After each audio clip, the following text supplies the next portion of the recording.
pembukaan acara oleh founder Itcon Group, Bapak Yudi Haryadi SEMM. Kepadanya waktu dan tempat dipersilakan. Terima kasih kepada Kang Aldo.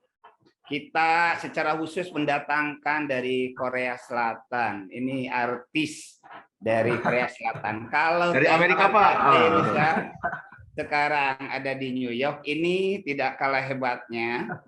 Pembawa acara kita juga Opa. Kita ambil langsung impor dari Korea Selatan. Coba lihat. Model-modelnya seperti artis Korea, ya. Glowing-glowingnya Teh Fathia. Tidak ada kata lain. Ketika kita ingin membangun bangsa ini, maka ilmu pengetahuanlah, ya, ilmu pengetahuanlah yang akan mendorong, mempercepat peningkatan kita menjadi negara yang maju. Ya, nanti Teh Fathia akan menyampaikan dari mulai kiat-kiatnya. Ternyata tidak jadi hambatan. Biasanya di kita mah ya, ini terutama orang Sunda terlalu inferior Teh Fathia, aku mah apa ada bubuk ranginang, sehingga inilah yang mengecilkan gitu ya, yang mengecilkan cita-cita mereka. Tapi kalau kita ingat apa yang dikatakan oleh Bung Karno, gapailah mimpimu kan, wah setinggi bintang di langit ya, paling jatuhnya juga ya di apa ya, di awan gitu ya, kan udah tinggi juga lumayan ya. Jadi anak-anakku sekalian, inilah bukti teteh kita, Teh Fathia bisa mencapai itu, bahwa kendala hambatan bukan kendala. Apalagi sekarang di BMT Itcon sudah disediakan fasilitasnya Saidina. Wah ini ya, jadi kalau kita ingin jadi sarjana apalagi ke luar negeri, kita sudah siapkan fasilitasnya ya, dengan cara menabung. Cita-cita Anda bisa terwujud tentunya dengan berbagai ikhtiar, dan tidak kalah pentingnya berdoa kepada Allah. Kalau kita sudah bulat, insya Allah semuanya bisa terwujud. Penciptaan itu hanya 2 kali terjadinya. Satu dalam alam pikiran kita, dan yang kedua pada kenyataannya. Teh Fathia mimpinya sudah dibuat dan sekarang sedang melakoni kenyataannya ya, realitasnya. Dan itu bisa dibuktikan oleh Teh Fathia. Dan rekan-rekan juga semua, anak-anakku sekalian, tidak ada mimpi yang tidak terwujud. Selama itu bisa diimpikan, selama itu bisa dipikirkan, berarti hal itu bisa diwujudkan. Ya, insya Allah selamat mengikuti. Semoga kuliah inspirasi ini, ya, seminar inspirasi ini, bincang inspirasi ini mampu menginspirasi kita, orang tua juga untuk menyekolahkan anaknya, anak-anak juga harus mempunyai cita-cita yang tinggi, setinggi langit, insya Allah. Alhamdulillah, sekali lagi terima kasih kepada Bapak Yudi Haryadi SEMM. Kita lanjutkan ke rangkaian kedua, yaitu acara inti.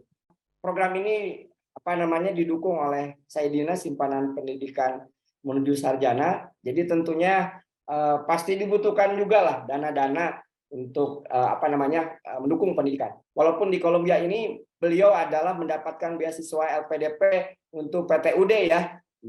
Cuman kalau di Jepangnya ceritanya kan dapat tuition fees-nya aja ya, beasiswanya ya, Mbak Fathia. Nah, nanti itu hidupnya pasti butuh tabungan dan lain-lain. Nanti bisa cerita. Kebayang jadi hidup di Jepang hanya biaya untuk tuition fees-nya aja, sedangkan biaya hidup, sedangkan di Jepang itu cukup besar lah biaya hidupnya. Mungkin biar nggak kepanjangan, teman-teman, ini sangat berharga sekali waktu kita. Dengan senang hati dan dengan bangga kami persilahkan Mbak Fathia Fairuja untuk menyampaikan inspirasinya untuk kami di Indonesia sebagai mata Garuda. Luar biasa. Silakan Mbak Fathia. Baik, Assalamualaikum warahmatullahi wabarakatuh. Selamat malam dari New York ya, teman-teman. Waalaikumsalam warahmatullahi wabarakatuh. Terima kasih sebelumnya Pak Yudi dan Pak Yadi telah mengundang saya di acara kali ini. Saya izin share screen ya. Oke. Apakah sudah terlihat slide-nya? Sudah. Sudah. Oke, baik. Saya mulai ya. Bismillahirrahmanirrahim. Assalamualaikum warahmatullahi wabarakatuh, adik-adik, Bapak, Ibu, Waalaikumsalam Om, warahmatullahi Tante. Perkenalkan, saya Fatia, seperti yang sudah diperkenalkan oleh Pak Yadi tadi. Eh, di sini saya ingin memberikan inspirasi dan berbagi cerita aja bagaimana saya dulu waktu kecil cuman dari Sidoarjo itu tuh akhirnya bisa bermimpi besar untuk kuliah ke luar negeri, bahkan sampai sekarang S2 di Amerika dengan beasiswa.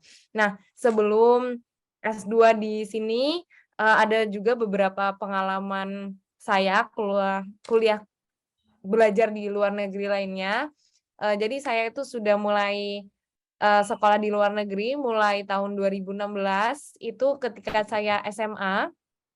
Saya SMA itu mengikuti suatu program pertukaran pelajar oleh Rotary International, di mana saya pergi ke Madrid, Spanyol selama 1 tahun untuk belajar SMA di sana. Nah, jadi nanti kalau misalnya adik-adik pengen pertukaran pelajar juga ketika SMA itu adik-adik juga bisa ya mulai bikin portofolionya itu mulai dari SMA. Jadi tidak perlu menunggu S1 untuk kuliah ke luar negeri, tapi juga dari SMA adik-adik itu sudah bisa mempunyai pengalaman kuliah ke luar negeri. Nah, salah satu program lainnya untuk program pertukaran pelajar itu bisa KLYS atau Asia Kakehashi, saya tuliskan di chat, oleh Bina Antar Budaya. Nah, kalau misalnya adik-adik nanti SMA daftar KLYS itu ke Amerika, daftar Asia Kakehashi itu ke Jepang, itu nanti adik-adik bisa pertukaran pelajar selama gratis ya, gratis selama 1 tahun. Jadi adik-adik udah bisa mulai bermimpi dari situ dulu. Nah, karena saya itu bermimpi belajar kuliah ke luar negerinya tuh sebenarnya dari SMP. Ya, waktu SMP di sekolah saya itu ada yang namanya program partnership gitu antara sekolah saya dan sekolah yang ada di Perth, Australia. Nah, sayangnya pas waktu itu program pertukaran tersebut itu yang biayanya itu sangat mahal sekali. Jadi waktu itu saat SMP saya melihat teman-teman saya semuanya berangkat ke Australia, cuman karena saya tidak mampu membayar program tersebut, jadi saya tidak berangkat dengan sedikit teman-teman saya yang lain. Jadi kebanyakan berangkat, jadi tinggal di kelas tuh cuma 3 orang doang yang kita nggak berangkat ke Australia. Nah, jadi sejak pengalaman itu tahu bahwa apa ya, keterbatasan finansial itu kok membatasi saya ya, padahal saya ingin loh kuliah ke luar negeri seperti mereka gitu, mendapatkan pendidikan yang lebih baik gitu misalnya. Nah, jadinya sejak saat itu saya punya keinginan yang besar kayak, oh suatu hari nanti saya pasti bisa kuliah ke luar negeri dan tidak membebani orang tua dengan biaya. Nah, jadi awal mulanya adik-adik seperti itu ya, jadi mungkin adik-adik bisa mulai membuat atau membangun mimpi tersebut, oh Kak Fatia dari Sidoarjo aja bisa, masa kita nggak bisa gitu ya. Itu juga motivasi awal yang baik ya adik-adik untuk mulai membangun mimpi adik-adik gitu. Karena sejak saya kecil juga ya, ini mungkin kalau ada Bapak Ibu di sini, saya itu dibiasakan oleh orang tua saya untuk menuliskan mimpi-mimpi yang saya punya. Jadi, misalnya setiap naik kelas gitu ya, dari kelas 1 SMP ke kelas 2 SMP, itu orang tua saya akan memberikan ya, 1 kertas, 1 pulpen, di mana saya akan tulis mimpi saya yang saya punya selama 1 tahun ke depan itu apa. Itu semua dipajang di tembok rumah, masih ada sampai sekarang. Jadi, kalau sekarang, membacanya lagi ya, masya Allah, alhamdulillah udah banyaklah yang tercapai dari mimpi-mimpi yang saya tulis dari saya kecil gitu. Nah, jadi kayak gitu adik-adik. Jadi itu juga salah satu cara untuk berani bermimpi ya. Jangan jangan takut kalau misalnya, aduh kayaknya mimpinya terlalu tinggi deh gitu. Nah, nggak ada mimpi yang terlalu tinggi. Nah, jadi teman-teman feel free aja, jangan takut untuk menuliskan mimpi-mimpi yang teman-teman punya di secari kertas gitu, terus ditempel di kamarnya gitu ya. Nah, nanti insya Allah kalau tahun depan ngelihat, wah masya Allah kalau udah bisa tercapai gitu ya. Nah, setelah kembali dari Spanyol, akhirnya saya menyelesaikan kelas 12 SMA lagi di Indonesia dan mempersiapkan kuliah S1. Nah, untuk S1 sendiri itu kan saya sebenarnya pengen jadi diplomat ya adik-adik. Nah, jadi sebenarnya karena pengen jadi diplomat itu saya pengen ambil jurusannya hubungan internasional gitu ya. Mungkin nanti adik-adik kalau ada yang pengen jadi diplomat gitu ya. Diplomat itu perwakilan Indonesia di negara-negara lain gitu ya adik-adik. Nah, kalau hubungan internasional itu sebenarnya program S1-nya yang paling bagus itu adalah ada di Belanda gitu. Nah, cuman di suatu kesempatan ada suatu education fair yang saya ikuti, dan saya bertemu langsung dengan universitas-universitas Belanda yang ada di pameran tersebut. Sayangnya waktu itu belum ada beasiswa full untuk S1 kuliah di Belanda. Nah, oleh karena itu saya nggak bisa kuliah S1 di Belanda, saya harus cari universitas lain di luar negeri yang lain yang memberikan beasiswa seperti itu. Nah, tapi kalau sekarang adik-adik nggak perlu khawatir, adik-adik bisa kuliah S1 dimanapun adik-adik ingin belajar karena sekarang sudah ada beasiswa Indonesia Maju oleh Kemendikbud ya, dari Pak Nadiem baru saja diluncurkan tahun ini gitu ya. Jadi waktu saya dulu SMA nggak ada ya adik-adik ya, kesempatan tersebut. Nah, sekarang adik-adik sudah mulai bisa kuliah S1 di luar negeri pakai beasiswa full dari pemerintah. Nah, jangan sia-siakan kesempatan ini, gitu ya. Adik-adik harus bisa bermimpi yang tinggi, mau S1 di Amerika, wah boleh banget. Karena sekarang sudah ada beasiswanya. Kalau dulu belum ada gitu ya. Makanya saya S2 nunggu harus S2 supaya bisa kuliah ke Amerika gitu. Nah, akhirnya saya diterima untuk kuliah di Jepang di Ritsumeikan Asia Pacific University, jurusannya hubungan internasional juga.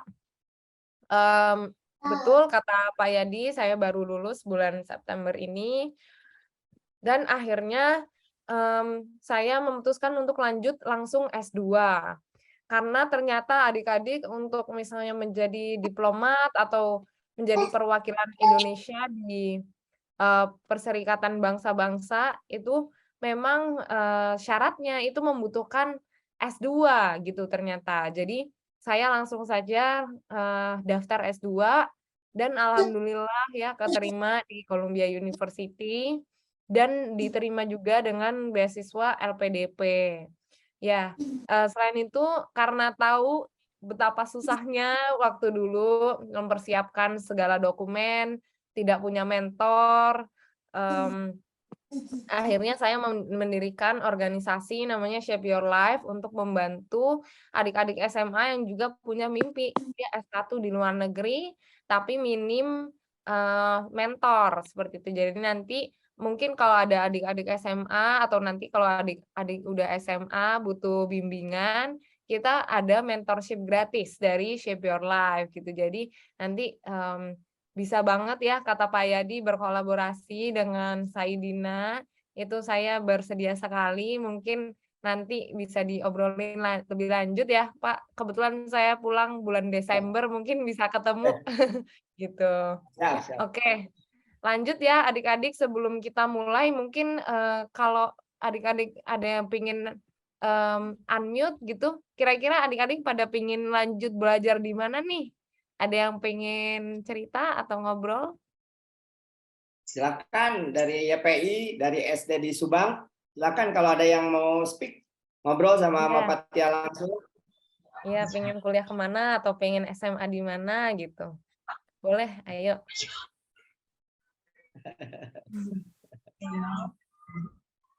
Ada yang mau cerita? Saya mau cerita.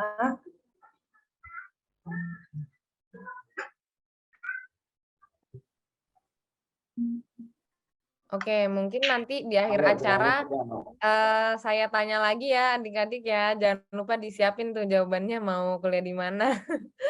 Oke, jadi ini di sini saya langsung mulai aja ya cerita bagaimana saya mendapatkan oportunitas yang saya dapatkan selama ini begitu ya.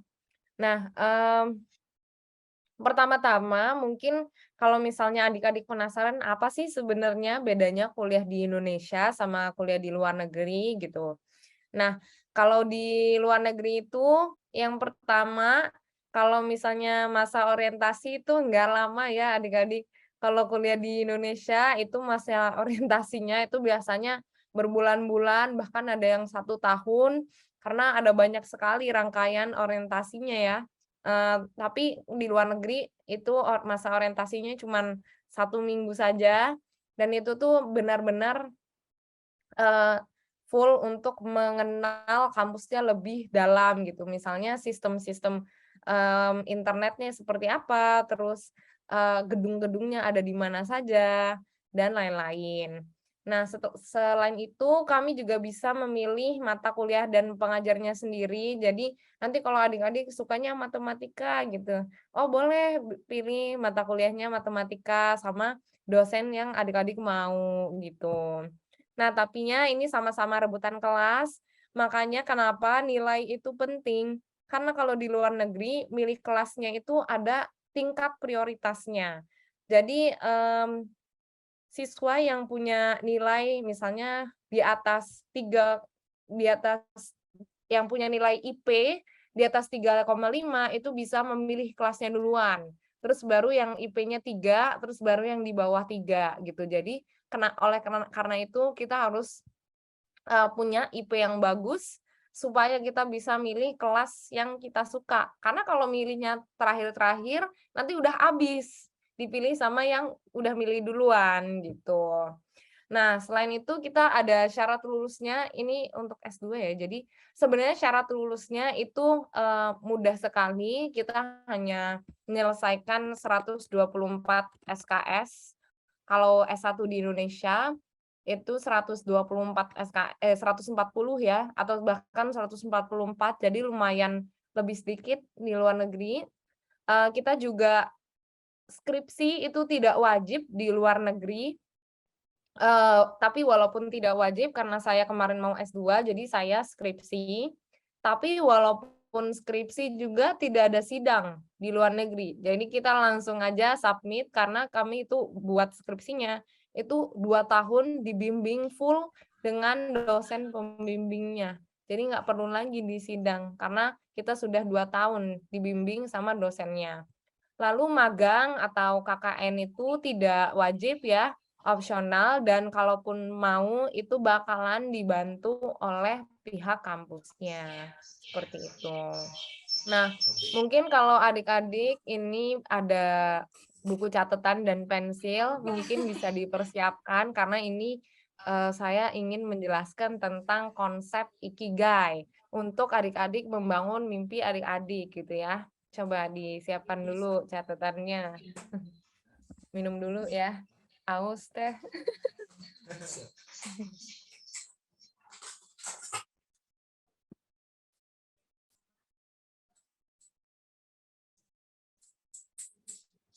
Oke, saya lanjutkan ya adik-adik. Nah, jadi selain menuliskan mimpi atau sebelum menuliskan mimpi adik-adik, itu saya juga diajarkan konsep yang namanya Ikigai. Nah, Ikigai itu adalah suatu konsep hidup dari Jepang agar kita tuh dapat menjalankan hidup yang bahagia gitu. Nah, kenapa kok hidup yang bahagia gitu? Kenapa kok mimpi atau cita-cita saja itu tidak cukup? Nah, karena di konsep Ikigai ini ada 4 hal ya adik-adik. Mungkin adik-adik bisa dituliskan ya 4 halnya. Itu yang pertama adalah hal-hal yang adik-adik sukai. Misalnya saya suka jalan-jalan gitu, atau saya suka bikin video, saya suka ngomong, cerita gitu. Nah itu adik-adik harus tahu hal apa aja sih yang adik-adik sukai gitu. Sesimpel adik-adik suka kucing aja nggak apa-apa ditulis ya. Intinya kita di sini tuh harus aware dulu. Kita harus sadar dulu apa sih hal-hal yang kita sukai ya. Itu coba adik-adik tulis beberapa hal yang adik-adik sukai. Nah, lanjut setelah hal yang kita sukai itu adalah hal yang kita jago gitu ya, kelebihan. Kelebihan adik-adik itu apa? Misalnya ada yang jago matematika, ada yang jago menulis gitu, ada yang jago edit video, ada yang jago ngajarin temen gitu ya. Nah, itu adik-adik harus sadar itu kelebihan adik-adik sendiri ya. Dan harus list down juga apa kelebihan adik-adik. Nah, selain itu ada juga hal yang bisa adik-adik lakukan untuk mendapatkan upah gitu. Nah, contohnya kalau misalnya tadi ada yang suka matematika, plus kelebihannya adalah mengajar, berarti kan profesinya bisa misalnya menjadi guru matematika gitu misalnya. Ada yang suka geografi, ada yang juga suka negosiasi atau public speaking, oh berarti bisa jadi diplomat gitu. Nah, jadi semua ini semua konsep ini kalau di Ikigai itu saling beririsan dan saling berhubungan. Jadi ketika kita punya cita-cita itu nggak hanya cita-cita, tapi cita-cita kita itu adalah hal yang kita sukai. Dia juga mencakup hal kelebihan kita dan juga cita-cita tersebut dapat menjadikan kita menjadi orang yang sukses gitu ya, rezekinya banyak insya Allah. Jadi inilah kenapa kita harus tahu dulu ya konsep Ikigai-nya. Jadi adik-adik bisa tulis ya, yang pertama tadi hal yang adik-adik sukai, kelebihan adik-adik, hal yang kita bisa lakukan dan dapatkan upah gitu. Sama yang terakhir, apa hal yang dunia butuhkan menurut adik-adik. Mungkin bagi Pak Yadi yang dunia butuhkan adalah pemimpin, tapi mungkin bagi saya yang dunia butuhkan adalah misalnya guru gitu. Nah, jadi itu nggak apa-apa, memang beda-beda setiap orang. Oleh karena itu cita-cita orang juga beda-beda karena kita punya visi dan misi yang beda-beda seperti itu.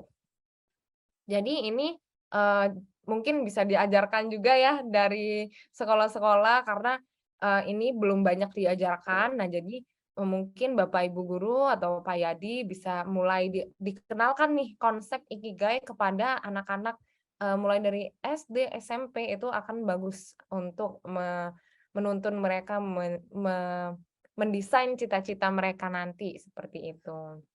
Nah, lanjut ya.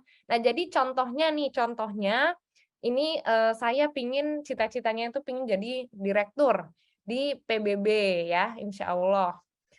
Nah, jadi kenapa direktur di PBB itu mencakup hal-hal yang saya sukai? Oh ya, karena saya suka misalnya kenalan dengan orang lain gitu. Kelebihan saya misalnya bahasa Inggris dan bahasa Spanyol karena itu adalah bahasa official United Nations, bahasa officialnya PBB. Dan misi saya misalnya adalah dunia butuh lebih banyak anak-anak muda untuk misalnya membuat solusi akan isu-isu yang ada di dunia sekarang. Nah, oleh karena itu cita-cita saya menjadi direktur di PBB itu memang insya Allah sangat bulat dan sangat jelas ya, karena itu sudah mencakup 4 hal yang di Ikigai tadi, seperti itu.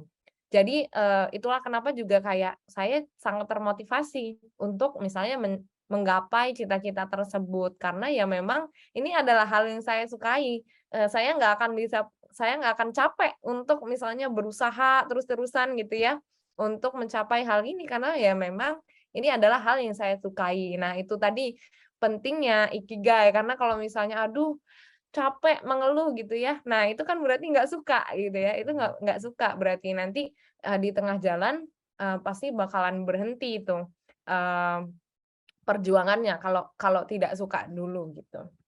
Nah, ini untuk adik-adik ya untuk memilih universitas tujuan itu saya ingin bilang jangan fokus ke negaranya gitu ya, adik-adik. Misalnya adik-adik tuh pingin ke Korea gitu, tapi ketika saya tanya, "Kenapa pengen ke Korea?" "Oh, karena suka BTS, karena saya K-popers," gitu ya. Nah, itu adalah alasan yang kurang tepat untuk, memilih kampus tujuan. Karena ketika kita daftar kuliah atau daftar studi kuliah belajar ke luar negeri, itu pasti ada yang namanya esai. Esai di mana adik-adik itu harus, menuliskan alasan adik-adik untuk, sekolah ke sana. Kalau misalnya nulis, saya suka BTS doang, kurang dong alasannya ya, kurang. Karena kan butuhnya 1.000 kata gitu ya, 1.000 kata alasan adik-adik kuliah di Korea Selatan gitu misalnya. Nah, jadi jangan jangan karena BTS doang, jangan karena K-popers doang, tapi harus ada alasan yang spesifik gitu ya. Nah, gimana caranya untuk, punya alasan yang spesifik? Nah, itu tadi ikigai ya, ikigai yang tadi agar adik-adik itu tahu, "Oh, pengen jadi apa sih? Saya pengen passion untuk menjadi apa sih?" Kayak misalnya, "Oh, pengen bikin mobil, elektrik," gitu ya, yang murah biar nggak kayak Elon Musk yang mahal banget tuh mobil Tesla, gitu.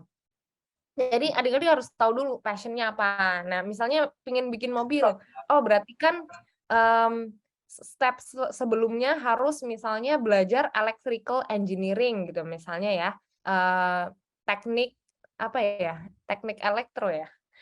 Nah, intinya misalnya pengen buat mobil berarti adik-adik, harus belajar dulu nih, teknik elektro. Nah, baru adik-adik cari universitas atau, negara yang menawarkan program teknik elektro yang bagus, gitu. Jadi, jangan jangan pilih negaranya dulu, percuma kalau misalnya ke Korea tapi di Koreanya nggak ada jurusan yang dapat membantu adik-adik mencapai mimpinya, sama aja bohong gitu ya. Banyak sekali juga, orang-orang yang bertanya sama saya gitu, "Kenapa Mbak Fathia nggak ke Harvard aja daripada ke Columbia?" Gitu ya. Alasan saya sih nomor satu, sama aja lah orang sama-sama Ivy League gitu ya di Amerika, sama-sama kampus top. Tapi alasan yang kedua yang lebih penting adalah, ya karena di Harvard tidak ada jurusan hak asasi manusia gitu, simple gitu. Jadi, makanya kita harus tahu dulu ya apa yang, kita ingin pelajari, baru cari kampusnya. Nah, kalau kita pilih kampusnya duluan tapi nggak ada jurusannya, sama aja bohong gitu ya. Nah, setelah kita misalnya list down nih kampus-kampus mana aja yang punya program yang kita ingin pelajari. Nah, adik-adik juga harus, realistis gitu ya. Mungkin adik-adik bikin list ada 20 universitas. Nah, itu agak nggak mungkin untuk daftar ke 20-nya. Karena kemarin saya daftar 4 universitas aja itu waktunya tuh udah 1 tahun gitu untuk mempersiapkan daftar ke 4 universitas tersebut. Nah, oleh karena itu, adik-adik harus realistis untuk menentukan kampus dan negara yang dituju. Nah, faktor-faktor yang bisa dipertimbangkan itu misalnya biaya gitu ya. Apakah ada beasiswanya kalau saya kuliah ke universitas tersebut? Kalau nggak ada, kalau saya sih ya langsung coret dari list aja gitu karena saya nggak bisa kalau kuliah ke sana tanpa beasiswa. Lalu selanjutnya ada syarat-syarat IELTS gitu. Misalnya Harvard, minimal IELTS-nya itu 8 gitu ya, tapi IELTS saya 7,5. Oh berarti nggak cukup, nggak bisa saya daftar ke sana gitu. Nah jadi itu harus di, dipertimbangkan juga ya, satu persatu gitu. Nah, itulah akhirnya kenapa saya kuliah di Ritsumeikan EPU Jepang, karena di Ritsumeikan EPU Jepang ini program hubungan internasionalnya itu juga sangat bagus. Alumni-alumninya juga banyak sekali yang bekerja di PBB. Akhirnya saya juga, ke sini dan juga itu menawarkan kesempatan, beasiswa untuk tidak bayar biaya kuliah gitu. Nah, jadi selama saya S1 juga nih ya buat adik-adik nanti yang misalnya pertukaran pelajar atau S1 atau S2 di luar negeri, jangan jangan cuman kayak pamer doang, ya aku di Amerika nih sekarang gitu ya. Nah, tapi jangan lupa juga untuk memanfaatkan kesempatan yang orang lain itu nggak punya gitu. Nah, contohnya karena memang saya ingin bekerja di PBB, jadi saya ikut kegiatan-kegiatan yang, ditawarkan oleh kampus saya gitu. Misalnya jadi delegasi kampus, di perlombaan internasional di Jepang, lalu jadi delegasi kampus di acara model PBB di Harvard, terus magang di UNICEF, dan, program-program international relations lainnya gitu. Karena saya memang kalau di sana untuk mencapai cita-cita, kalau misalnya saya nggak ngapa-ngapain, ya sia-sia dong kesempatan yang saya dapatkan gitu ya. Nah, seperti yang, nah selain lomba akademis ya, saya juga ingin kasih tahu adik-adik bahwa, kuliah di luar negeri itu juga banyak banget kesempatannya. Kayak waktu itu saya lomba, HALT Prize, itu lombanya diadakan oleh PBB juga, alhamdulillah saya menang waktu itu juara 3 walaupun baru semester 1 di kuliah. Terus saya juga mengajarkan tarian tradisional gitu ya. Jadi kalau adik-adik misalnya bisa nari atau nyanyi tradisional gitu ya, atau main alat musik, itu bisa banget diajarin ke teman-teman internasional di negara lain itu. Nah, setelah itu saya juga jadi volunteer saat Rugby World Cup 2019, kebetulan waktu itu ada di Jepang juga. Dan saya waktu itu dapat kesempatan ketemu, Jerome Pauline ya, mungkin teman-teman adik-adik tahu ya Jerome Pauline, Mantap Jiwa. Karena kita kebetulan sama-sama dari Surabaya ya, jadi, alhamdulillah waktu itu, Kak Jerome bersedia ketemu saya ketika Kak Jerome datang ke kampus saya ajak Kak Jerome jalan-jalan di kota saya tinggal waktu itu. Nah nah itu, tadi di Jepang itu hanya beasiswa tidak bayar kuliah. Nah, oleh karena itu saya harus cari uang sendiri untuk membiayai biaya hidup di Jepang yang tidak murah. Nah, saya nggak bisa minta uang ke orang tua waktu itu, karena adik saya itu banyak ya. Saya tuh anak pertama dari 5 bersaudara. Jadi waktu itu, tidak mungkin bagi saya minta uang ke orang tua karena masih ada adik saya 4 yang juga harus sekolah gitu. Jadi nggak mungkin saya egois minta uang orang tua saya untuk bayarin saya supaya kuliah, nanti adik-adik saya gimana. Jadi waktu itu tidak mungkin bagi saya minta uang ke orang tua. Akhirnya pas, sebelum berangkat saya bikin perjanjian ya dengan orang tua, ini mungkin juga kalau ada orang tua yang khawatir, nanti anak saya makan apa di sana gitu. Nah, itu mungkin bisa bikin perjanjian dulu dengan anak dan orang tua. Waktu itu saya bikin perjanjian bahwa saya janji akan daftar beasiswa yang lain, dan juga saya janji akan bekerja part-time agar bisa menghidupi, kebutuhan hidup tanpa minta uang orang tua. Nah, alhamdulillah, ternyata karena saya nilainya misalnya bagus, itu saya, mendapatkan beasiswa-beasiswa lainnya adik-adik gitu. Jadi di sini saya mendapatkan beasiswa Ando Momofuku, Academic Merit, karena waktu itu IP saya 4 itu dapat beasiswa dari kampus. Terus juga, dapat Ando Momofuku Honors Prize. Jadi alhamdulillah dari uang beasiswa ini, saya bisa mencukupi kehidupan sehari-hari di Jepang. Nah, selain itu saya juga part-time job ya adik-adik. Jadi, jangan dikira hidup di luar negeri itu kayak enak-enak aja. Saya juga harus bekerja keras untuk menjadi Fathia di titik yang sekarang. Mungkin aku bisa cerita sedikit, itu saya pernah bekerja memanen sayuran, ini manen lobak, terus di sini panen paprika. Dan di sini tuh saya jadi driver Uber Eats, ini kayak Gojek, GoFood ya. Jadi nganterin makanan ke orang-orang di Jepang gitu. Dan di Jepang karena saya nggak bisa nyetir, jadi pakai sepeda ontel aja gitu. Jadi waktu itu saya jadi ya ini nganterin makanan, misalnya dari restoran mana, terus nganterin ke rumah orang, itu lumayan jauh ya jaraknya, harus pakai sepeda ontel, jujur capek, cuman ya nggak apa-apa, itu adalah salah satu usaha saya ya, untuk bisa menghidupi diri sendiri, karena kalau kayak nggak seperti itu nanti saya nggak makan gitu ya. Ya nggak apa-apa, pelan-pelan ya disyukuri, masih masih bersyukurlah, alhamdulillah ada pekerjaan gitu kan. Kalau enggak kan gimana, karena tidak semua pekerjaan juga menerima, perempuan pakai jilbab. Nah, makanya jadi ketika saya diterima pekerjaan, apapun itu tuh pasti saya kerjain. Karena itu ya udah untung ya, alhamdulillah, bisa boleh kerja pakai jilbab, tidak harus melepas jilbab, gitu.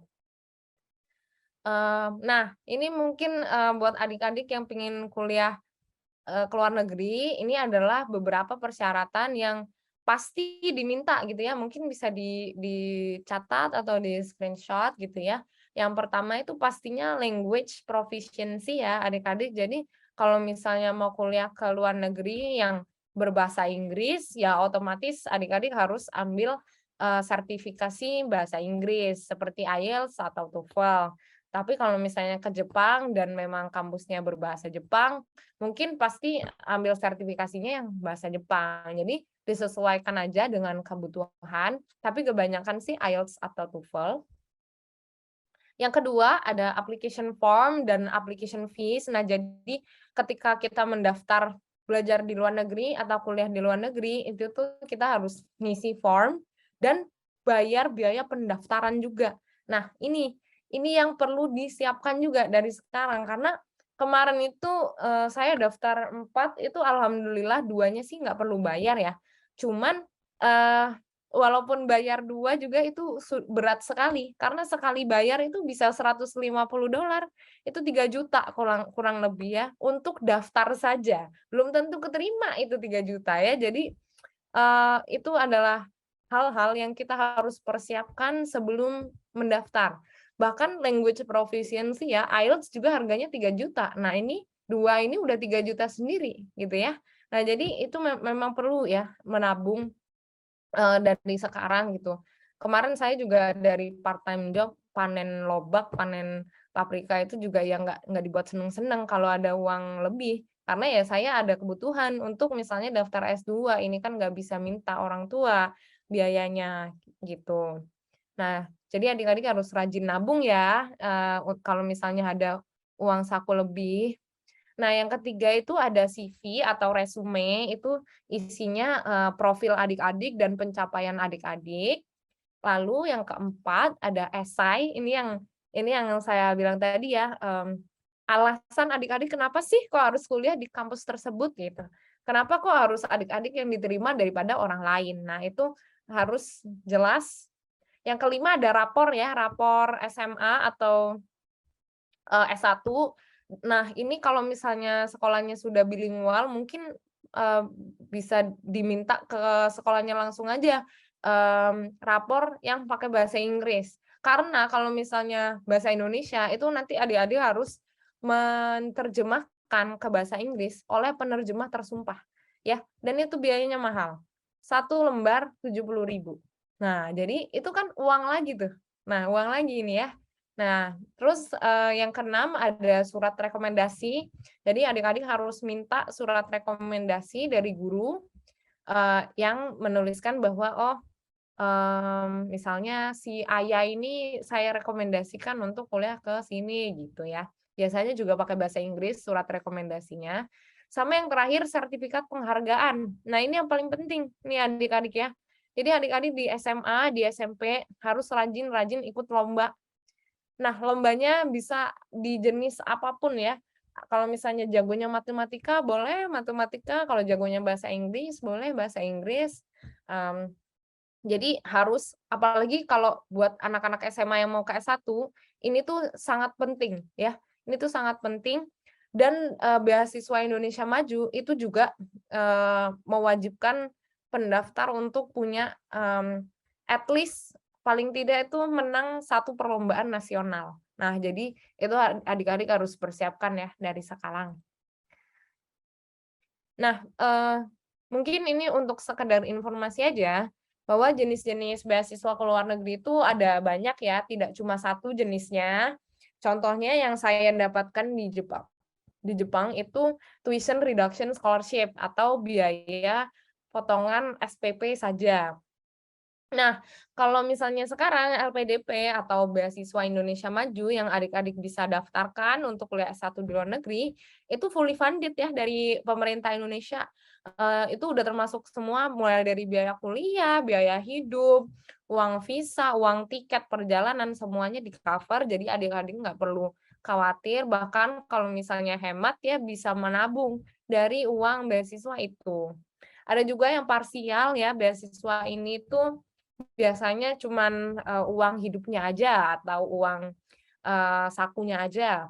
Nah, terus kalau adik-adik yang pingin S3 mungkin, itu kalau S3 biasanya itu namanya research fellow, karena, adik-adik itu melakukan riset untuk suatu universitas, oleh karena itu adik-adik itu bahkan kalau S3, dibayar oleh universitasnya, seperti itu. Nah, ini adalah, informasi tentang beasiswa Indonesia Maju ya, ini penting sekali. Aduh saya sedih banget sih dulu pas saya SMA belum ada, beasiswa ini, cuman oleh karena itu ini saya ingin sharing ya kepada adik-adik supaya mimpi adik-adik itu misalnya pengen S1 di luar negeri itu bisa tercapai oleh beasiswa ini. Syaratnya simpel aja ya, nanti adik-adik cuma hanya lulus SMA, jadi nanti masukkan ijazah, habis itu ini, harus memiliki prestasi di ajang talenta dan non talenta. Jadi paling enggak teman-teman harus paling tidak pernah menang 1 kali aja di lomba nasional, kalau internasional lebih bagus lagi. Nah, lalu yang kedua itu teman-teman juga harus, mmm, ini tidak harus ya, tapi kalau misalnya dari Kemdikbud itu memang mengadakan program pembinaan untuk daftar, beasiswa ini. Kalau misalnya ikut lebih bagus lagi. Yang ketiga, adik-adik harus, diterima dulu juga di perguruan tinggi tujuan. Nah, cara daftarnya gampang sekali, tinggal ke websitenya Kemdikbud ya di sini dan masukin aja dokumen-dokumen yang diminta, seperti itu. Nah, ini mungkin, bisa dicatat ya, ini pertanyaan umum aplikasi esai beasiswa. Nah, mungkin banyak yang bingung nih kayak, "Aduh bingung, nanti mau nulis di esainya apa ya?" Gitu. Nah, ini ada ini list-nya. Yang pertama itu tell us about yourself, yaitu ceritakan tentang diri kalian. Yang kedua, why are you applying to this program? Itu adalah kenapa kamu mendaftar program atau universitas tersebut. Lalu selanjutnya, bagaimana program ini dapat membantu kamu untuk mencapai cita-cita kamu? Lalu, di mana kamu melihat diri kamu selama 10 tahun ke depan? Nah, ini adik-adik harus ceritain nih, cita-cita adik-adik itu apa? Pingin ngapain aja, kontribusinya ngapain gitu. Lalu mengapa adik-adik itu mendaftar beasiswa ini? Dan kalau adik-adik terpilih menjadi awardee beasiswanya, bagaimana adik-adik akan berkontribusi terhadap komunitas. Nah, jadi kalau bingung mau nulis esai apa, beberapa pertanyaan ini adalah pertanyaan wajib yang harus dijawab di esai beasiswa ya. Ini kurang lebih agak sama ya interviewnya, sebenarnya interview itu menanyakan kembali kejelasan dari esai yang telah kita tulis. Mungkin kalau interview ada pertanyaan psikologisnya sedikit, seperti, ceritakan, challenge yang Anda pernah lampaui, lalu kegiatan-kegiatan di luar akademik atau pengalaman leadership, dan lain-lain. Nah, ini, ada sebelum kita tutup ada tips untuk, apply beasiswa. Yang pertama, banyak-banyaklah ikut kegiatan yang linear dengan interest atau bidang studi yang adik-adik suka. Nah, kalau juga adik-adik itu misalnya OSIS nih, OSIS atau organisasi apa gitu. Nah, jangan jadi member doang ya, jangan jadi anggota aja, tapi adik-adik udah mulai bisa jadi pemimpin nih, misalnya jadi ketua divisi atau bahkan ketua organisasinya gitu. Yang kedua, adik-adik bisa jalin hubungan, yang baik dengan guru-guru di sekolah atau dosen ya, karena kalau nggak gitu nanti susah minta recommendation letter-nya gitu. Sama yang terakhir, jangan lupa cari program mentorship. Kalau mau S2 ini program mentorship gratisnya namanya Indonesia Mengglobal, waktu itu saya mentorship di situ. Tapi kalau adik-adik masih SMA mau S1 boleh mentorship gratis di Shape Your Life. Nah, ini kurang lebih, kelihatannya New York seperti ini. Sangat ramai ya, kotanya. Sama ini, mungkin beberapa hal yang saya ingin ceritain sedikit tentang New York. Kita tuh kalau minum ya, ini minum tuh ambilnya dari keran ya adik-adik, kita nggak pakai galon, nggak beli air ya, mahal. Jadi belinya, minumnya dari air keran aja. Nah, terus toiletnya ini nggak ada semprotannya ya adik-adik, bahkan nggak ada gayung atau airnya juga gitu. Jadi agak susah ya, tapi di rumah saya, di apartemen saya pasang semprotan di toilet karena nggak bisa saya hidup tanpa itu. Lalu di New York juga, harus berhati-hati ya, banyak scam. Mungkin adik-adik tuh nanti bisa insya Allah ke New York. Nah, kalau ketemu orang-orang pakai kostum kayak gini nih, diajak foto, jangan mau ya, nanti dimintain uang $20. Kalau adik-adik gak mau, adik-adik bakal dikejar sampai adik-adik bayar, ya. Itu sangat serem banget, jadi jangan sampai adik-adik tertipu dengan modus ini. Lalu banyak banget ya orang homeless yang nggak punya rumah, sukanya tidur di stasiun seperti ini, lalu biaya hidupnya di sini memang sangat mahal, terus sangat dingin dan juga sebenarnya subway-nya itu nggak aksesibel gitu ya. Jadi kalau misalnya teman-teman ada yang difabel itu agak susah sebenarnya hidup di New York karena public transportnya itu tidak terlalu, aksesibel. Tapi, ya begitulah. Sekarang saya di sini, kan sudah minta sama Allah, udah dikasih, nggak boleh mengeluh ya, jadi dijalanin aja, gitu. Nah, begitu aja, cerita dari saya ya, semoga, adik-adik bisa terinspirasi, bisa juga bermimpi tinggi, bermimpi besar ya. Sekian dari saya, wassalamualaikum warahmatullahi wabarakatuh. Waalaikumsalam, Waalaikumsalam ya. warahmatullahi wabarakatuh. Luar biasa ya pemaparan dari Mbak Fatia ini. Ya memang alhamdulillah Bapak Ibu semua yang kami jadikan speaker, pembicara di acara ini memang soleh berprestasi sama dengan tagline-nya Yayasan Pendidikan ITKON, soleh berprestasi. Tadi saya juga tanya ke beliau, jadi sebelum masuk beliau sholat dulu. Jadi ini dipastikan pada rajin sholat ya, kalau pembicara di Bincang Saidina. Dan alhamdulillah berhijab di New York itu adalah satu hal yang luar biasa ya.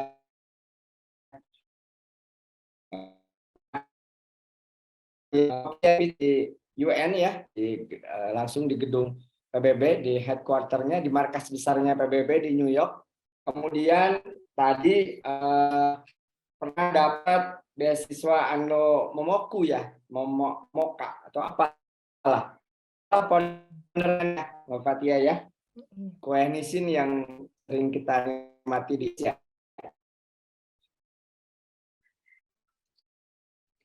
Oke, ini ada satu pertanyaan Mbak Fatia, sebelum nanti dari ini pertanyaan dari pribadi saya justru Mbak Fatia. Oh, iya. Ini kan banyak nih teman-teman yang di tingkat SD sama SMP Mbak Fatia. Nah, cara belajar di waktu SD atau SMP Mbak Fatia itu kayak gimana Mbak Fatia?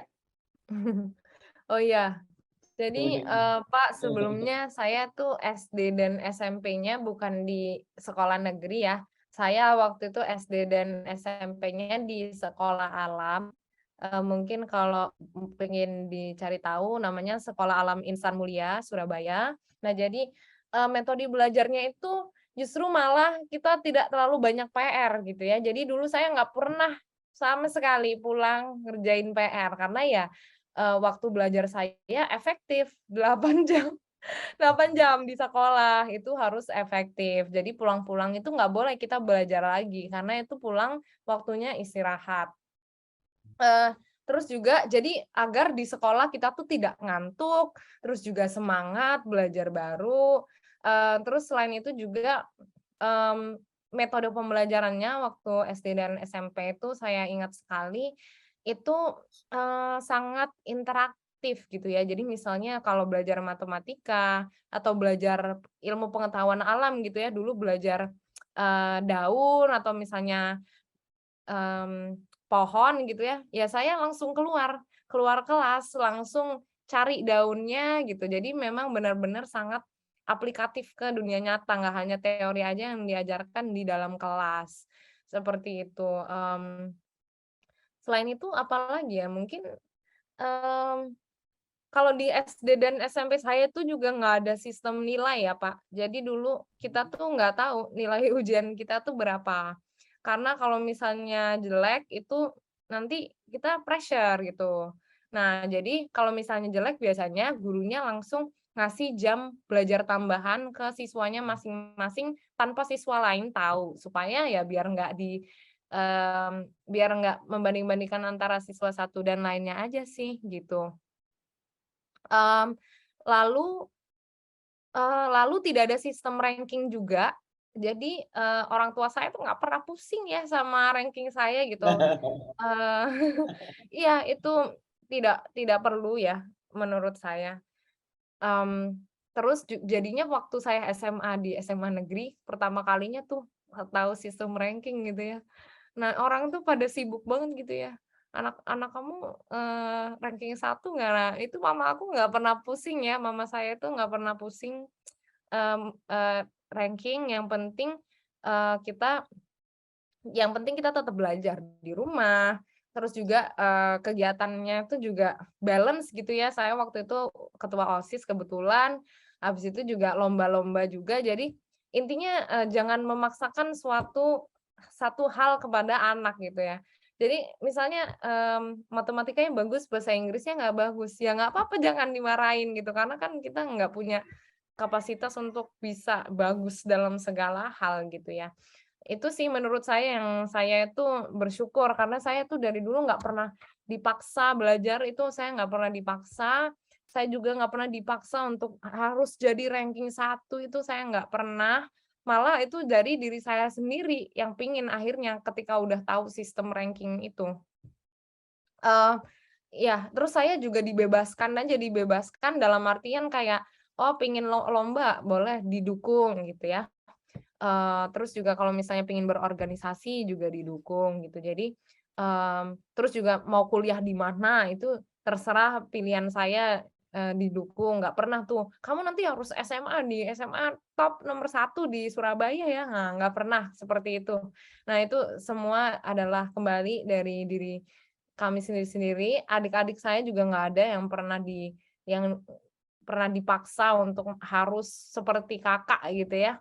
Itu nggak pernah karena memang orang tua saya tuh tahu kemampuan setiap anaknya itu berbeda-beda. Jadi memang harus di-support aja apa yang mereka lagi suka gitu misalnya. Kayak gitu kurang lebih Pak Yadi. Ya, ya makasih Mbak Fatia. Jadi tadinya mau saya tanyakan juga nih model pengasuhan sama mama dan papanya Mbak Fatia, tapi udah terjawab ya. Artinya Iya, memberikan kebebasan kepada putra-putranya untuk apa namanya karena punya kemampuan masing-masing ya, makanya ke iya, adik-adik Mbak Fatia juga tidak dipaksain gitu ya. iya. Oke. Kemudian ini Bahkan, ada pertanyaan. kalau boleh nambahin sedikit Pak Yadi, Boleh, boleh. adik saya tuh yang SD tuh dia nggak bisa matematika tuh ya, kalau saya ngajar tuh waduh emosi sampai karena saking nggak bisanya, gitu. Nah, cuman ya udah nggak apa-apa gitu. Ternyata bahasa Inggris dia ternyata bagus banget di, kalangan, seumuran dia gitu. Nah, jadi nggak apa-apa gitu untuk misalnya mengakui atau menyadari ada kekurangan di dalam, di dalam anak-anak itu. Tapi kita juga harus meng-encourage ya, atau kasih tahu juga, "Oh, nggak apa-apa kamu nggak bisa matematika, tapi bahasa Inggris kamu bagus, dilatih lagi," gitu. Cuman jangan lupa juga matematikanya tetap harus dipelajari, gitu. Ini ada pertanyaan, Iya. Fathia, ini langsung ke pertanyaan ini ada mamanya kembar Himan dan Helmi di 2A dan 2B. Susah tidak pelajaran di luar negeri dan lingkungannya di sana bagaimana? Worth it nggak tinggal di sana untuk para pelajar? Ini dari mamanya kembar Himan, ini 2A dan 2B. Di Iya, STI kan mungkin ya. manggilnya tante ya. Iya. Iya, tante. Jadi, pelajaran di luar negeri itu malah lebih enak ya, karena pelajaran di luar negeri itu ketika saya SMA di Spanyol, itu nggak sebanyak itu gitu. Di Indonesia kita belajar mata pelajarannya bisa belasan ya.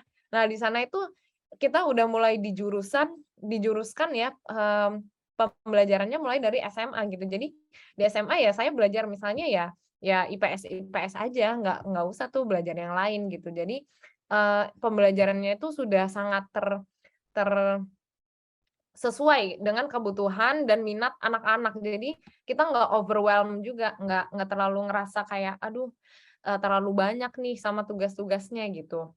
Nah, kalau lingkungannya itu, sebenarnya kembali lagi sih ke masing-masing ya. Kalau misalnya kemarin di Jepang tuh memang apa namanya, negara yang nggak percaya agama, cuman maksudnya kalau misalnya, sudah dididik dengan baik sama orang tuanya tentang masalah agama, iya insya Allah bisa-bisa aja, bertahan di luar negeri gitu, bahwa bisa kok misalnya kita, tetap sholat gitu. Kalau misalnya saya tetap pakai jilbab, malah saya nggak mau kerja kalau misalnya harus pakai jilbab walaupun misalnya gajinya banyak, karena nanti nggak barokah gitu ya.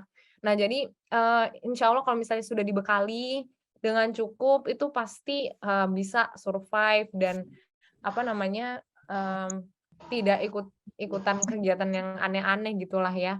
Jadi kalau saya bilang sih ya pastinya worth it banget karena, banyak sekali hal-hal yang saya dapatkan sampai sekarang itu karena koneksi-koneksi yang saya dapatkan ketika ketika studi di luar negeri gitu.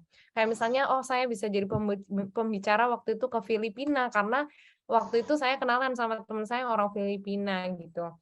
Oh saya kenal sama saya bisa misalnya, ikut konferensi di Malaysia karena waktu itu saya kenalan sama orang yang misalnya, punya organisasi di Malaysia gitu. Nah jadi itu sangat worth it sekali sih kalau apalagi kalau misalnya, pandangannya itu untuk misalnya masa depan cerah dan karir yang lebih, baik gitu ya. Itu salah satunya adalah koneksi-koneksi yang kita dapatkan di luar negeri itu worth it sekali sih. Dan dapatkan harus memang kita kurang bergaul.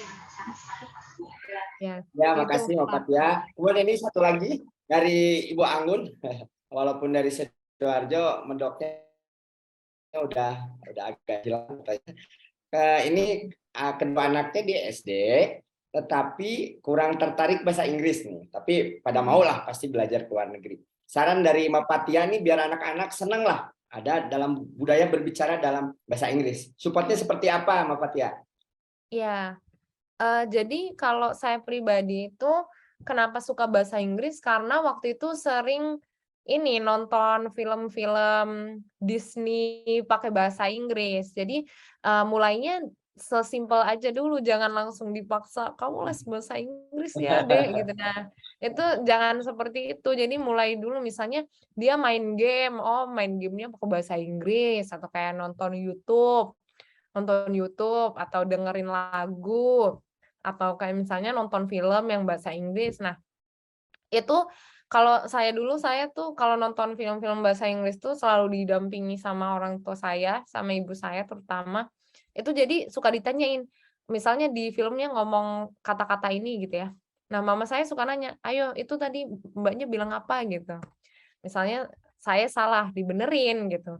"Tadi artinya apa?" gitu. Nah, jadi ada interaksi juga sama orang tua yang akhirnya bikin saya tuh, oh, curious gitu untuk belajar gitu, kayak, oh penasaran, ingin terus-terusan belajar. Jadi nggak yang kayak, nih nonton YouTube bahasa Inggris ya harus gitu. Nah, itu nggak bisa kayak gitu. Itu pastinya harus ada bimbingan dari orang tua yang membuat kita tuh penasaran dan ingin belajar lebih di bidang bahasa Inggris. Dan cara itu tuh dipakai dengan orang tua saya keempat adik saya ya, dan empat-empatnya itu memang interest di bahasa Inggris semua gitu. Jadi memang mama saya tuh mendorong kami semua anak-anaknya bisa bahasa Inggris karena ya realistis aja karena beberapa tahun lagi mungkin kalau kerja juga harus punya kemampuan bahasa Inggris gitu. Jadi itu memang sudah didorong sama mama saya dari awal dan memang didampingi juga sama mama saya untuk agar kita tuh bisa curious dan interest untuk belajar bahasa Inggris seperti itu.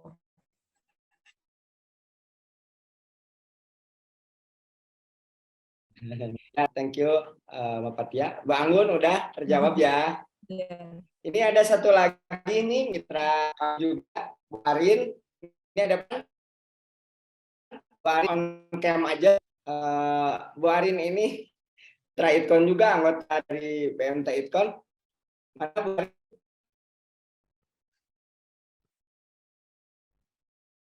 Iya. Nah, By the way, saya nggak ini Mbak medok Arin karena ini menanyakan. papa saya bukan orang Jawa, jadi saya nggak ngomong bahasa Jawa kalau di rumah ya. Oke. Ini tadinya Mbak Arin mau minta on cam, tetapi oh itu ada. Silakan Bu Arin. Sudah on cam ya, Mbak Arin. Ya Bu Arin. Cuma silakan pertanyaannya Bu Arin. Pertanyaannya tadi udah via chat.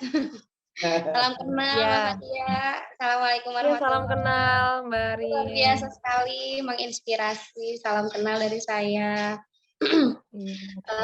Pertanyaannya, langsung pertanyaannya.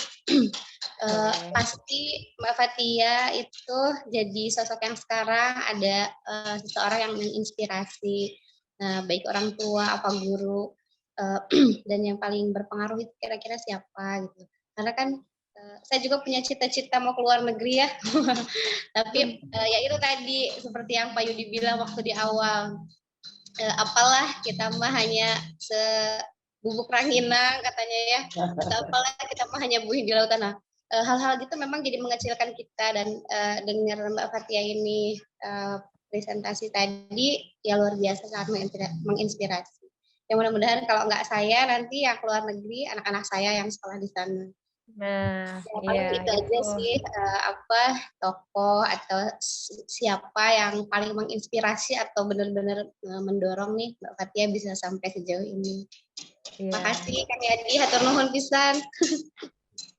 Ya, terima kasih Kak Teh Arin ya, Teh Arin. Pertanyaannya, kalau misalnya yang paling menginspirasi sebenarnya pasti jawabannya adalah mama saya ya. Jadi kenapa mama saya? Karena dari kecil itu saya emang suka cerita gitu sama mama saya. Saya suka ditanya, misalnya sesimpel perjalanan dari rumah ke sekolah itu di mobil ditanyain gitu, kakak nanti pengen jadi apa, pengen SMP di mana, pengen SMA di mana, pengen kuliah di mana. Nah, jadi dari sesimpel pembicaraan itu tuh nanti orang tua tuh pasti tahu gitu, oh anak ini arahnya pengen ke sini nih gitu.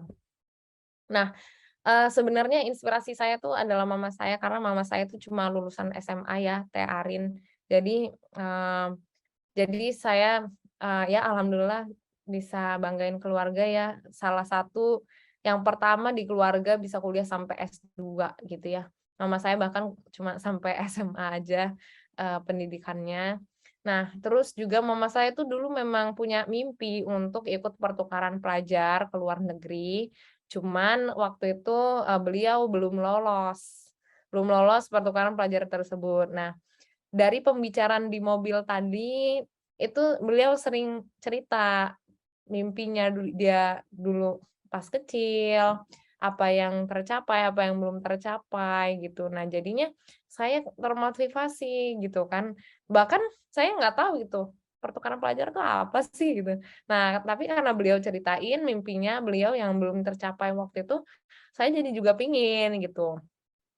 Nah, jadi motivasinya tuh ya karena mungkin pingin melihat beliau bangga aja ya.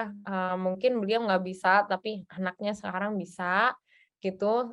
Tapi selain mewujudkan mimpi orang tua saya yang tidak tercapai, tapi ternyata saya juga ternyata punya interest yang sama untuk kuliah ke luar negeri. Jadi nggak hanya mewujudkan mimpi mama saya, tapi ternyata juga saya, akhirnya bisa dididik beliau untuk punya tujuan sendiri, dan akhirnya punya motivasi sendiri juga untuk, lanjut kuliah ke luar negeri. Tapi intinya sih, lebih ke karena sering ngobrol aja sama mama saya dan sering berbagi mimpi dan cerita gitu, akhirnya saya bisa termotivasi seperti sekarang ini, Teh. Keren banget, luar Mana biasa. kemarin? Nuhun ya Teh. Iya, sama-sama. Sama-sama. Ya, terima kasih Teh Arin. Ini ada yang nanya lagi? Mangga mau langsung on cam? Ini Salsabila. Kameranya lagi Ini nyala, Pak.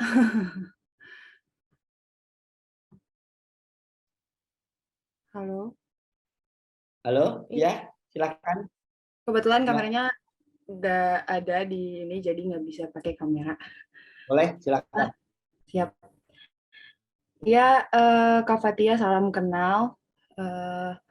Mau tanya aja sih, kayak apa sih, ada nggak sih Kak rencana selanjutnya buat Kakak pergi ke negara lain kah? Atau apa namanya, kayak apa sih cita-cita selanjutnya Kakak gitu, setelah lulus dari Universitas Columbia ini gitu. Makasih. Ya, Silakan, jadi Bapak Tia. rencananya sih, kalau ke negara lain saya belum ada rencana ya, karena memang saya pengen ke New York untuk bekerja di markas besar PBB sebagai perwakilan Indonesia, insya Allah ya, mohon doanya teman-teman semua. Tapi karena bidang PBB yang saya ingin ambil yaitu human rights atau Council Hak Asasi Manusianya PBB itu ada di Swiss. Mungkin saya bisa dialokasikan di Swiss juga, tapi belum tahu karena saya pinginnya yang di New York untuk sementara.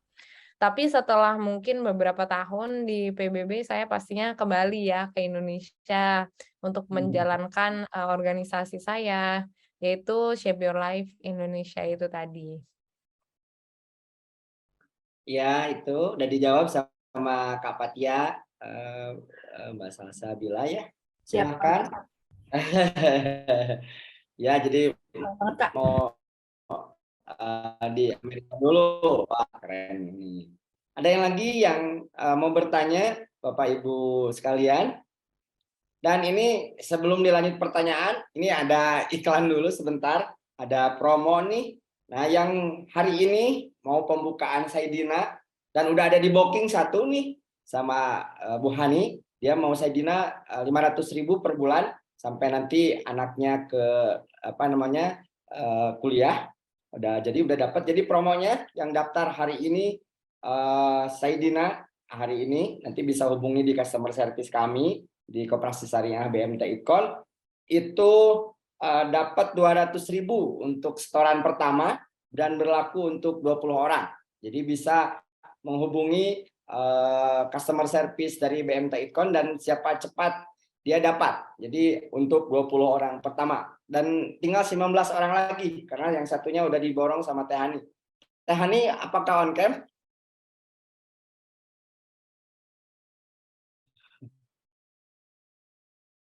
Oke, tapi udah booking ke saya. Itu mau rupanya mau seperti Kak Fatia nih anaknya ya.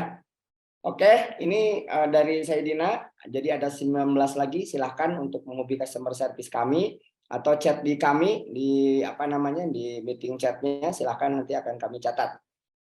Bapak Ibu sekalian, ada yang ditanyakan lagi? Silahkan. Ini jarang-jarang Mbak Fatia ini udah mungkin udah jam berapa ya di sana? Jam berapa Mbak Fatia? 11:30. Waduh, maaf Mbak Fatia. Aduh, nggak udah apa-apa. bisa tidur dulu sebentar, udah bisa langsung tahajud ya. Iya. Iya, iya. Silakan 2 penanya lagi. Silakan.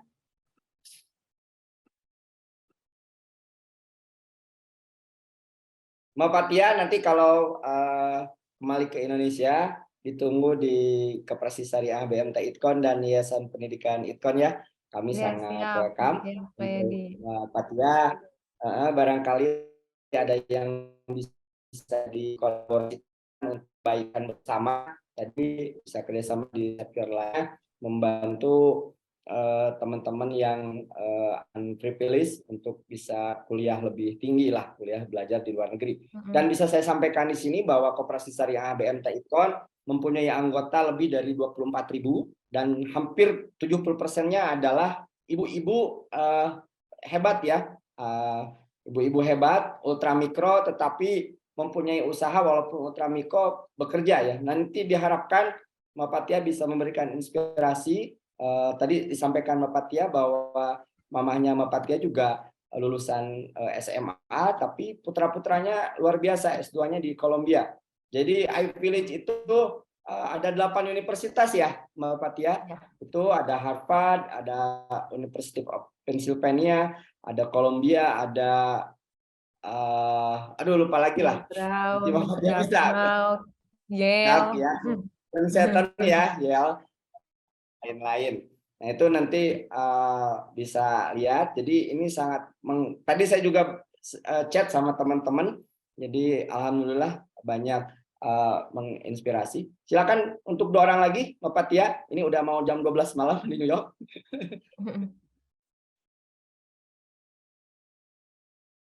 Pak Edwin ada yang ditanyakan? Ini teman kami punya anak juga masih kecil. Pak Yadi, boleh izin ada yang ingin bertanya katanya dari sini? Oh boleh, dari SD Itkon silakan langsung anak-anak silakan. SD atau SMP. Silakan Dek. Wih keren. Komis juga Pak.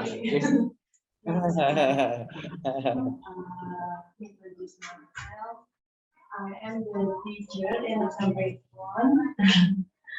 1. Pertanyaannya mungkin untuk beasiswa S2 itu biasanya umurnya terbatas atau tidak? Oh iya. Sini aja Umur nih. ya. Umur ya, umur S2 ya. Iya. Ya, terima kasih. Masih nanya nggak? Udah selesai. Udah ya? Pak. Oh iya, kalau untuk umur beasiswa S2 itu, kalau untuk LPDP sendiri maksimalnya memang 35 tahun, cuman masih banyak sekali beasiswa-beasiswa lainnya yang boleh menawarkan beasiswa tanpa batasan umur gitu, seperti misalnya Chevening ke Inggris atau Australia Awards ke Australia. GKS ke Korea gitu atau Max ke Jepang. Jadi banyak sekali beasiswa tidak hanya LPDP apalagi ya kalau S2. Jadi nanti tinggal disesuaikan aja yang sesuai yang mana gitu. Kalau LPDP sendiri batas umurnya 35 tahun. Ya, ada yang itu tadi Ibu Guru ya. Sama-sama. Ya, semangat. Jadi banyak sekali betul yang disampaikan Mbak Fatia ya. Kalau di Amerika juga ada Fulbright ya, Mbak Fatia. Iya, betul. Fulbright juga banyak lah. Jadi fasilitas beasiswa beda dengan pada zaman saya, Mbak Fatia. Saya cuman waktu itu belum kenal sama Mbak Fatia. Saya sempat dapat Mbak Fatia LOE dari Durham di Inggris. Wow, Itu cuman parsial gitu. Nah waktu itu belum berani Mbak Fatia. Jadi sempat saya juga dapat letter of acceptance dari sana, cuman tadi lanjut lah. Jadi karena belum kenal Mbak Fatia, jadi belum berani gitu ya. Oke, ada lagi yang ditanyakan? Ini dari Ibu Atika. Assalamualaikum Kakak, mau nanya nih, gimana caranya membentuk semangat anak muda sekarang karena setelah kejadian COVID kemarin anak-anak sekolah sedikit menurun lah sistem belajarnya. Nih menurut Mbak Fatia gimana nih? Iya. Mungkin pelan-pelan juga ya, Ibu untuk membangun semangat belajarnya lagi. Nggak bisa tiba-tiba langsung perubahan drastis karena mereka habis, sekolah di rumah 1 tahun, tiba-tiba harus sekolah lagi gitu ya. Kalau, dari saya pribadi itu yang selalu bikin saya semangat itu adanya sistem reward dari sekolah maupun dari orang tua saya. Jadi misalnya ya kalau dari orang tua sendiri misalnya, saya itu nggak pernah minta sesuatu langsung dibeliin itu nggak pernah ya. Saya harus, berjuang, berusaha dulu untuk misalnya dibeliin sesuatu sama orang tua, dari kecil itu kayak gitu. Walaupun orang tua uangnya ada-ada aja, bisa aja langsung beliin. Cuman, saya diajarkan untuk selalu berjuang, nah jadi waktu itu ceritanya saya pernah ingin minta beli handphone ya, waktu itu pertama kali minta handphone, terus, syaratnya nanti ujian nasional, eee nilainya nggak boleh ada yang di bawah segini ya, gitu. Nah, jadi daripada menargetkan kayak harus 9 semua gitu. Nah, orang tua saya tuh pakai approach yang lebih bagus gitu. Jadi jangan sampai nilainya ada yang di bawah segini gitu. Nah, jadi otomatis itu, saya tuh termotivasi, oh ya udah, nggak boleh di bawah segitu, gitu. Nah, jadi itu adalah salah satu approach yang menurut saya menarik ya, karena nggak banyak orang tua pakai approach yang kayak gitu. Nah, jadi ketika akhirnya saya alhamdulillah nilainya memenuhi syarat yang orang tua saya minta, dapat gitu. Misalnya handphone gitu atau misalnya nggak harus handphone ya, sesimpel misalnya kalau adik-adik saya tuh minta beliin orang tua saya mainan gitu. Dia harus misalnya, misalnya kayak hafal misalnya perkalian 1 sampai 10 ya gitu. Nah jadi, pelan-pelan memang memotivasinya dan juga, pakai sistem reward itu sangat memotivasi sih menurut saya gitu. Nggak hanya akademik ya, waktu itu dulu juga saya suka hafalan, juz 30 gitu di rumah sama adik-adik saya gitu. Misalnya, nanti kalau hafal surat ini, boleh misalnya makan di sini gitu. Nah, jadi, motivasi-motivasi kecil seperti itu tuh yang menurut saya sangat berharga dan sangat memotivasi gitu, nggak perlu yang kayak tinggi harus ranking 1, harus nilainya 100 gitu. Nah, itu malah, pressure gitu. Nah, jadi approach yang seperti itu menurut saya tuh lebih lebih baik sih menurut saya, seperti itu. Atau kalau di sekolah saya tuh sukanya tuh pakai sistem bintang gitu. Nanti misalnya kalau misalnya kita jadi siswa terbaik, kita dapat bintang gitu 5. Nah, nanti kalau bintangnya udah terkumpul di akhir semester itu kita bisa tukerin bintang itu dengan misalnya alat tulis atau kayak pensil atau kayak buku gitu. Jadi, eee, ya reward seperti itu yang kecil-kecilan itu sangat bikin kita termotivasi sih menurut saya, gitu. Keren banget nih jawaban dari Mbak Fathia ya. Termasuk ini sudah menjawab pertanyaan dari Ibu Sri Erwin Syah yang tadi untuk bagaimana membangun itu udah cukup terjawab dengan pertanyaan dari Kak Fathia ya. Teman-teman di Yayasan Pendidikan IKON ada lagi yang ditanyakan satu lagi? Udah mau jam 12 nih, udah beda hari lagi. Nah ini Bu Jakia silakan on cam. Ini silakan langsung Mbak Teh Jaki mau bertanya. Assalamualaikum Pak Yadi. Waalaikumsalam. Ini saya bukan Bu Zakia. Udah masuk ya? Bu Santika boleh on cam? Ya. Assalamualaikum. Saya Ibu Tika dari Balai Endah. Mbak Fathia. Maaf, kan tadi waktu pertama Zoom HP-nya jatuh jadi agak retak itu. Kameranya jadi takut tidak nyaman lihatnya. Iya, salam kenal Mbak Fathia. Assalamualaikum warahmatullahi wabarakatuh. Kebetulan saya temannya Pak Yadi, saya ownernya Krenyes Mbak Fathia.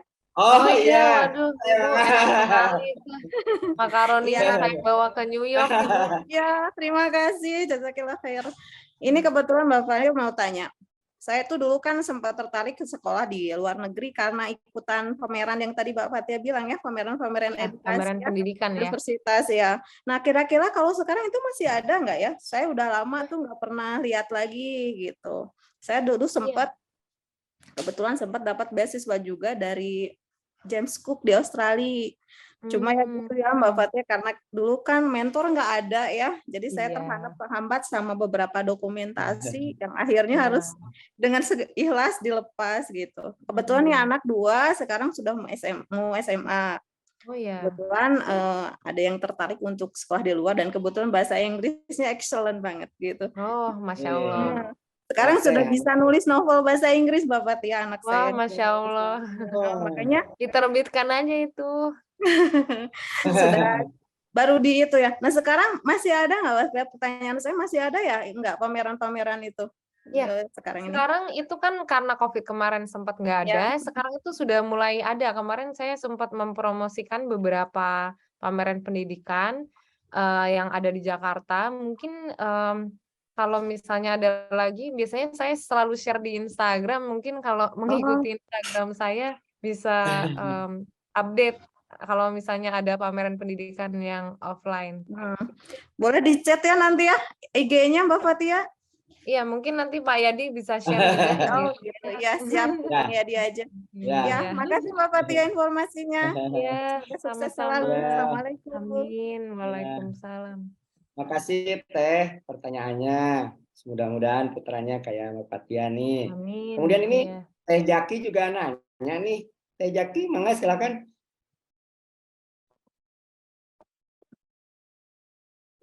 Ini tentang manajemen ya, ada on cam.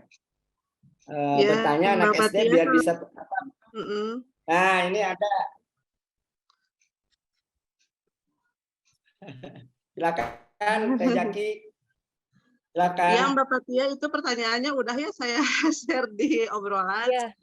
Perihal manage waktu untuk anak SD nih, biar dia punya mimpi kuliah gitu ke luar negeri. Emang sih udah ada ya, mimpinya itu emang masih baru selintasnya itu alasannya karena kebetulan saya itu punya tetangga, teman saya itu kuliah di Amerika kan ya, sekarang tuh ngambil S3 Teh, dan keluarganya emang dibawa ke sana gitu ya. Nah, anak saya itu alasan emang pengen kuliah ke luar negerinya tuh biar ada temennya gitu, biar dekat sama temen tersebut gitu. Nah, saya mau meluruskan biar dia emang punya cita-cita gitu, pengen kuliah ke luar negeri itu. Nah, manage waktu dari masih sekolah dasar nih kayak gimana gitu. Apakah tadi perlu ikut les atau gimana, sedangkan saya sama suami itu sama-sama bekerja gitu, Teh. Iya, makasih Teh. Kalau orang tua saya juga dua-duanya bekerja ya, waktu dari saya kecil sampai sekarang dua-duanya masih bekerja. Jadi kalau pas SD itu saya les kebetulan les bahasa Inggris di suatu lembaga bahasa Inggris. Tapi selain itu saya nggak ada les yang lain gitu, karena memang les kan juga mahal ya, adik saya juga banyak, nggak bisa kalau saya lesnya bermacam-macam gitu Teh. Jadi kalau waktu itu sih saya lesnya bahasa Inggris, dan menurut saya mungkin kalau memang harus les bahasa Inggris itu adalah investasi yang bagus, apalagi kalau dari SD.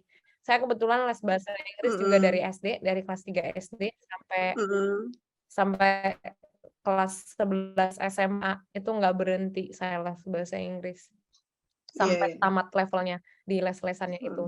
Nah, mungkin kalau misalnya mau meluruskan Teh, sering-sering aja ditanyain nanti kalau misalnya mau di Amerika mau belajar apa gitu. Jadi simpel-simpel aja gitu. Sukanya apa gitu. Terus mungkin juga ditunjukin aja misalnya cerita-cerita role model kan ya, misalnya cerita-cerita anak Indonesia yang udah kuliah di Amerika kan banyak tuh yang punya YouTube gitu. Itu mungkin bisa ditunjukin juga ke dia supaya oh seru ya nanti kalau misalnya bisa kuliah di sana gitu. Iya. Mungkin seperti itu Teh. Siap, terima kasih Kak Fatia. Teh Fatia, Mbak Fatia, Kak Fatia ini dipanggilnya. Iya. Nanti ikuti terus IG-nya ya Teh ya. Iya. Biar jadi inspirasi kita semua. Iya, amin. Ya. Makasih Bu Jaki atas pertanyaannya. Bu Jaki ini adalah manajer sumber daya insani atau SDM di Koperasi Syariah BMT Idkon Kapatia. Beliau adalah sarjana psikologi dari UPI di Bandung. Luar biasa, jadi memang les bahasa Inggris juga dilakukan ya. Jadi ini buat Bapak Ibu sekalian yang mau mengarahkan anaknya untuk punya mimpi belajar di luar negeri. Kemudian dari SD Idkon atau SMP ada ini yang ditanyakan lagi. Kalau enggak kita akan close. Pak Jian masih ada? Inshallah, that's enough. Then get the motivation, high motivation to how to say continue their study into.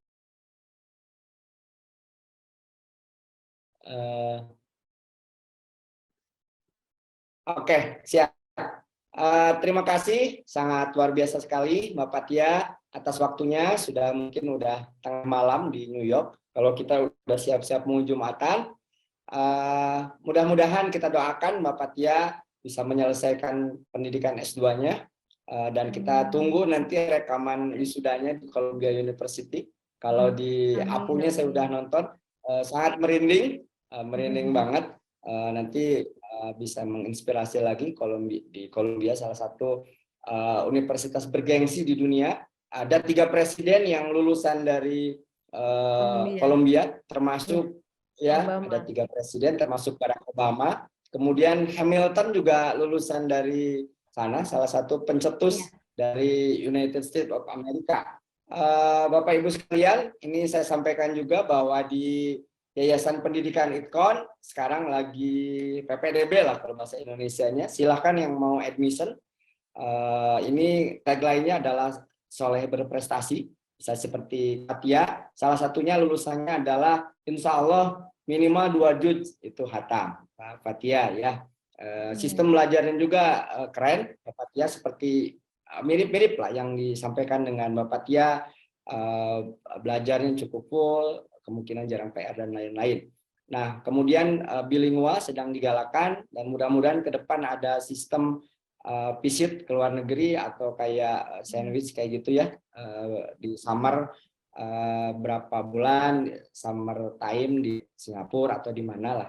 Mudah-mudahan nanti kalau ke Bandung bisa ngobrol lebih lanjut Mbak Fathia tentang hal itu. Terima kasih sekali Mbak Fathia, sekali lagi salam untuk keluarga juga di Sidoarjo, adik-adiknya mudah-mudahan pada sehat selalu ya Mbak Fathia. Terima kasih, saya sebagai moderator mengucapkan terima kasih kepada Bapak Ibu semua yang telah mengikuti dari jam 9 pagi, bahkan ada yang mulai masuk dari jam 8. Kemudian sekali lagi ini tabungan Saidina sudah terbooking 3 promonya. Silakan ada 17 lagi untuk bisa kontak ke kami atau datang ke customer service di Koperasi Syariah BMT Idkon. Waktu saya serahkan kembali ke MC. Saya persilakan Pak Opa Aldo, silakan.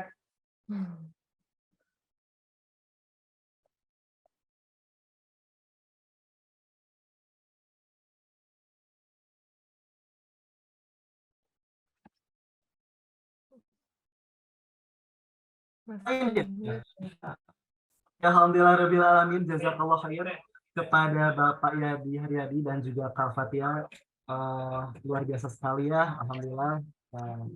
Mudah-mudahan kita doakan sekali lagi kepada Kak Fathia ya, mudah-mudahan Kak Fathia terus sehat terus ya di sana Kak Fathia ya. Karena betul tadi harus hemat ya. Mengatakan rajin pangkal pandai. Hemat pangkal. Jangan lupa nabungnya di mana? Simpanan pendidikan menuju sarjana. Alhamdulillah rangkaian saya telah kita melalui bersama dengan baik sama dan lancar. Mudah-mudahan kita semua bisa mengambil manfaat ya dari acara pada pagi hari ini. Sebelum menutup acara pada pagi hari ini, kita tutup dengan pembacaan doa yang akan dibawakan oleh Bapak Harom SPD. Waktu dan tempat kami persilakan.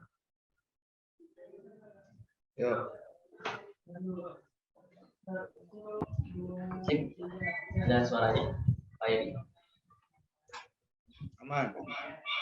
Thank you very much to Mr. Aldo who has given me a chance to pray here. Okay, before we close our meeting, let's pray together. Allahumma shalli ala sayyidina Muhammad wa ala alihi wasallam ajma'in. Astagfirullahaladzim, astagfirullahaladzim, astagfirullahaladzim. Allahumma ighfir lana dzunubana wa liwalidina warhamhuma kama rabbayana shighara. Allahumma ighfir lil muslimin wal muslimat wal mu'minin wal mu'minat al-ahya'i minhum wal amwat. Rabbi ishrah li sadri wa yassir li amri wa hlul 'uqdatam min lisani yafqahu qawli. Allahumma innaka ta'lamu anna hadhihi al-qulub qad ijtamat ala mahabbatika wa ala ta'atik. Allahumma ya Allah, Allahumma inni as'aluka ilman nafi'an wa rizqan thayyiban wa 'amalan mutaqabbalan. Allahumma innaka ta'lamu hajati fa'tisuli wa ta'lamu fi nafsi faghfirli dhunubi. Ya Allah ya Hayyu ya Qayyum bi rahmatika astaghith. Naslih lana syai'ana kullahu wa la takilna ila nafsi tarfata ain. Wa sallallahu ala sayyidina Muhammad wa ala alihi wasallam. Al-Fatihah. A'udzu billahi minasy syaitonir rajim.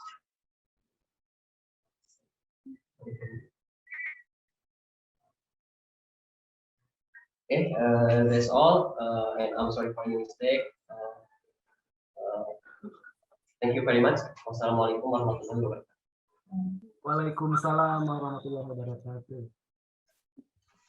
Terima kasih, jazakallah khair, Bapak Zian Haron SPD, atas pembacaan doa sekaligus penutupan pada acara pagi hari ini. Ya, sekali lagi terima kasih kepada Bapak dan Ibu atas kehadirannya. Saya mewakili penyelenggara acara, mohon maaf bila ada hal yang kurang berkenan.